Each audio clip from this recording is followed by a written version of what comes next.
오늘 봉독한 사도행전 1장 4절로 5절 말씀을 중심으로 왜 성령을 받아야 하는가, 이런 제목으로 잠시 말씀을 묵상하겠습니다.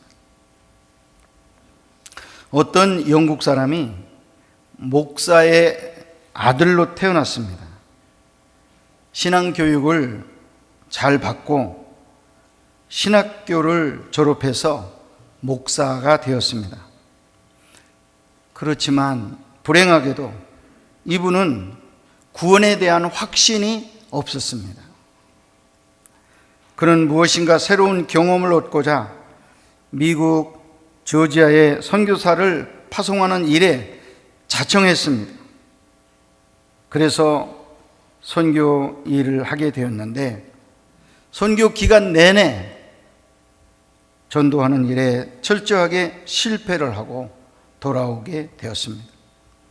돌아오는 길에 대서양을 건너는 배를 탔는데 큰 풍랑을 맞이하게 되었습니다. 다른 사람이 아니고 목사였지만 이 풍랑에 자기 생명이 위태하다는 생각을 갖고 그는 벌벌 떨게 되었습니다. 제 맨 배의 밑에 층 지하층으로 내려가서 숨기까지 했습니다.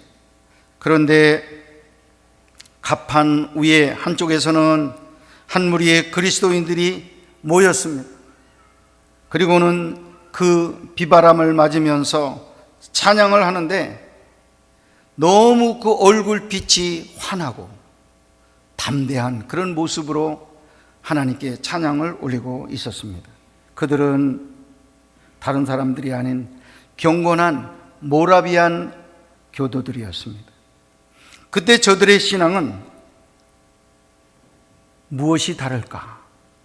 나와 어떤 점에서 다를까? 나는 왜 무서워서 숨어야 되고, 저 위태로운 환경 속에서도 하나님을 찬양하는 저들의 신앙과는 어떤 거리가 있는가? 왜 다른가? 이런 의심을 가지면서 이제 영국까지 돌아왔습니다. 돌아와서 하루하루 낙심과 좌절의 삶을 살았습니다. 그 후 그가 런던의 올드스케이트 거리의 한 작은 교회에 올라가서 예배를 드리게 되었습니다. 자기가 늘 다니던 교회가 아니고 그날 유난히 눈에 띄었던 그 교회에 올라가서 예배를 드리게 됐는데, 마침 목사님이 부재 중이었습니다. 어떤 평신도가 나와서 주석 로마서 서문을 쭉 읽고 있는데, 그날 그것이 그분에게 그렇게 큰 은혜가 임하게 되었던 것입니다. 마음이 뜨거워지고 감동이 몰려오고 죄가 회개되고 눈물이 나고 그에게 바로 성령이 임하는 그런 놀라운 사건이 있었습니다. 그리고는 거듭남, 중생의 체험을 갖게 되었습니다. 그리고 그 일생은 변화를 받아 하나님 앞에 크게 쓰임을 받는 그런 인물이 되었던 것입니다. 그는 런던 도시를 떠나 시골에 다니며 광부들에게 말을 타고 복음을 전했습니다. 그리고 그가 모여서 기도하는 운동을 일으켰는데, 이것이 우리로 말하면 구역이고 감리교로 말하면 속회입니다. 이 구역운동을 일으켜서 사람들이 주일에만 예배하는 것이 아니라 주중에도 모여서 기도하고 말씀을 듣는 뜨거운 운동을 일으켰습니다. 그것이 전 영국을 변화시키고 감리교가 이 땅에 태어나게 하는 계기가 되어진 것입니다. 이 사람이 바로 요한 웨슬러, 감리교의 창시자가 되었다 하는 이야기입니다. 오늘 성령 강림주일로 우리 개신교회가 하나님께 영광을 돌리는 주일입니다. 왜 성령을 받아야 하는가? 이런 제목으로 말씀을 드릴 때 우리 온 성도들이 성령을 사모하면서 성령의 임재를 진지하게 기도하는 이런 귀한 시간이 되어지기를 간절히 바라는 것입니다. 예수님께서 3일 만에 부활하셨는데, 부활하신 그 사건으로 다시금 이 로마의 그 지도자들, 이스라엘의 그 종교 지도자들은 예수의 제자들을 잡기 위해서 혈안이 되어 있었습니다. 그래서 그들의 눈을 피해서 또 잡히면 죽는다, 무서워 벌벌 떨던 제자들이 어느 다락방에 숨어서 지금 숨을 죽이고 있었을 때 부활하신 예수님이 그 집을 찾아왔습니다. 찾아와서 먼저 평강이 너희에게 임할지어다 인사를 했습니다. 그리고 이어서 말씀하시기를 아버지께서 나를 보내신 것처럼 나도 너희를 보내노라 말씀하셨습니다. 마지막으로는 숨을 제자들에게 내쉬면서 성령을 받으라 그렇게 말씀을 주셨습니다. 그 이후 40일 동안 예수님은 부활한 몸으로 몇몇 제자들을 11차례에 걸쳐서 만나셨습니다. 그리고는 마지막 감람산에서 승천을 하시게 되는데, 승천하는 그 자리를 보기 위해서 소문을 들은 제자들이 500여 명이 그 자리로 모여들게 되었습니다. 그 자리에서 예수님께서 오늘 본문 사도행전 1장 4절 5절 말씀을 주셨습니다. 1장 4절, 너희는 이제 예루살렘을 떠나지 말고 아버지께서 나에게 약속하신 것을 기다리라. 그렇게 500여 형제들에게 권면을 하게 된 것입니다. 그 약속하신 것이 무엇인가? 아버지께서 내게 약속하신 것을 기다리라 그랬어요. 그 약속한 그게 구체적으로 뭐냐? 그것이 그 뒤에 절 나오는 성령 세례, 다른 말로 말하면 성령 충만을 기다리라, 그런 말씀이라 하는 것입니다. 사도행전 1장 8절에는 우리가 잘 아는 성구가 있습니다. 너희가 성령의 충만을 받으면 권능을 받겠고 예루살렘과 온 유대와 사마리아와 땅끝까지 이르러 내 증인이 되리라. 우리 주님께서 능력 있는 사명자가 될 수 있다라고 성령 받기를 원하는 그런 말씀을 주셨습니다. 성령 받지 않으면 기독교인이 될 수 없습니다. 성령 충만 받지 않으면 능력 있는 사명자 될 수 없습니다. 믿으시면 아멘 하세요. 오직 성령이 충만하게 임할 때 누구든지, 남자든지 여자든지 어린아이든지 늙은이든지 권능을 받을 수 있습니다. 그리고 그 권능을 받으면 예루살렘으로부터 유대와 사마리아와 땅끝까지 이르러 주님의 사명자로 능력 있게 설 수 있다라고 오늘 말씀하고 있는 것입니다. 예수님의 반복되는 말씀은 성령 받지 못하고 떠나면 안 된다입니다. 지금 당장 필요한 것이 성령 충만인 것입니다. 성령 받아야 예수의 증인이 될 수가 있다는 것입니다. 에베소서 5장 18절, 술 취하지 말라 이는 방탕한 것이니 오직 너희는 성령의 충만함을 받으라. 주님께서 권면하셨습니다.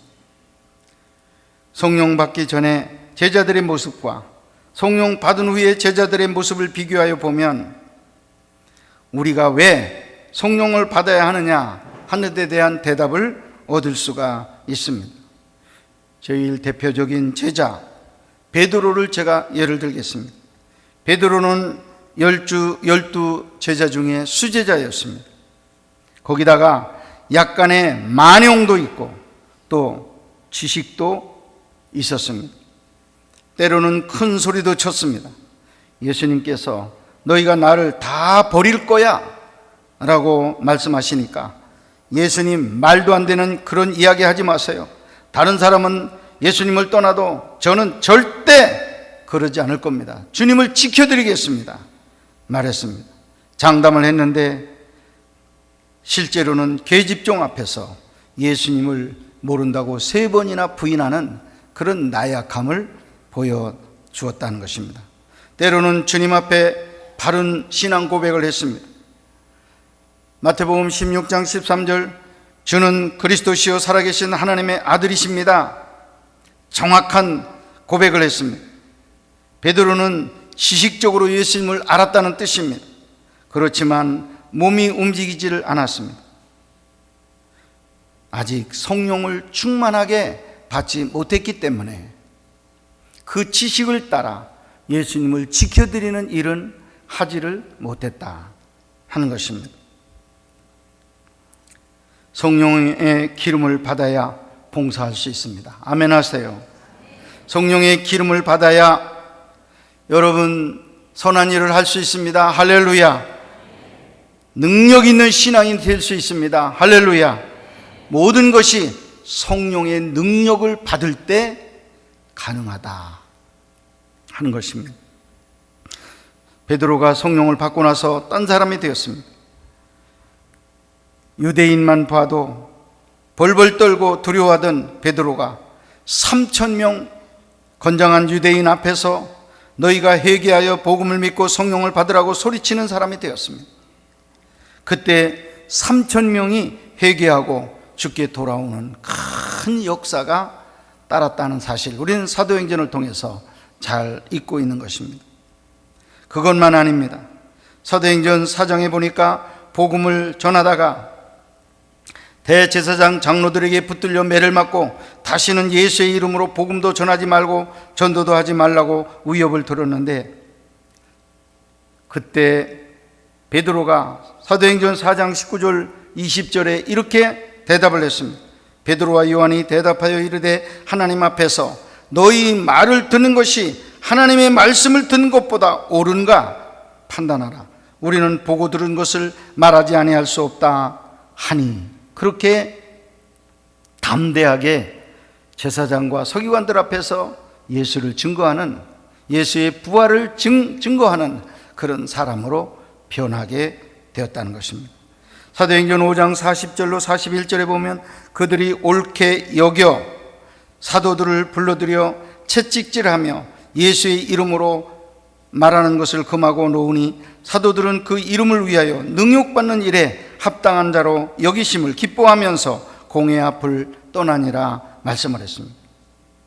이것이 바로 성령 충만한 모습입니다. 우리 중부 명성교회 성도들이 성령 충만을 사모하시기를 주님의 이름으로 축원합니다. 성령을 받은 사람은 세상을 두려워하지 않습니다. 또 성령을 받고 나서는 그때부터 나눔이 시작이 됩니다. 사도행전 2장 후반에 보면 나눔이 생겼는데, 땅을 가지고 있었던 바나바가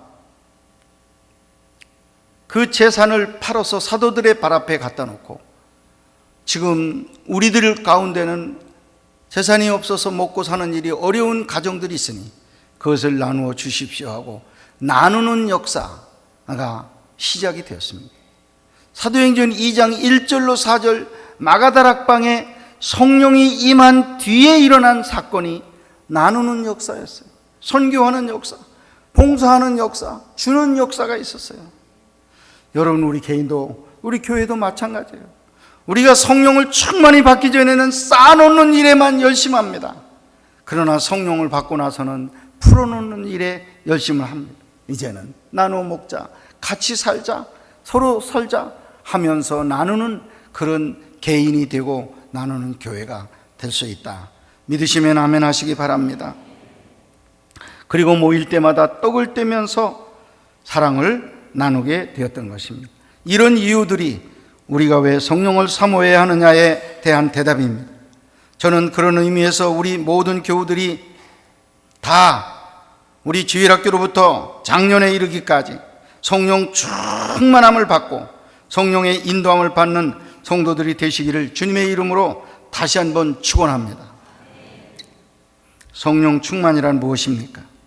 성령이 내 안에 임재해서 나를 온전히 지배하는 상태를 성령 충만이라고 말합니다. 그리고 나 자신의 의지를 꺾고 성령께 나를 굴복시키는 것입니다. 이제는 내 인생을 내가 이끌고 나가는 것이 아니고 성령의 인도를 받는 것입니다. 내 지식과 경험을 내려놓고 성령의 인도를 받으며 사는 것이 성령 충만한 모습입니다. 그러면 성령 충만을 받기 위해서 어떤 과정이 필요한가? 크게 두 가지 과정이 필요합니다.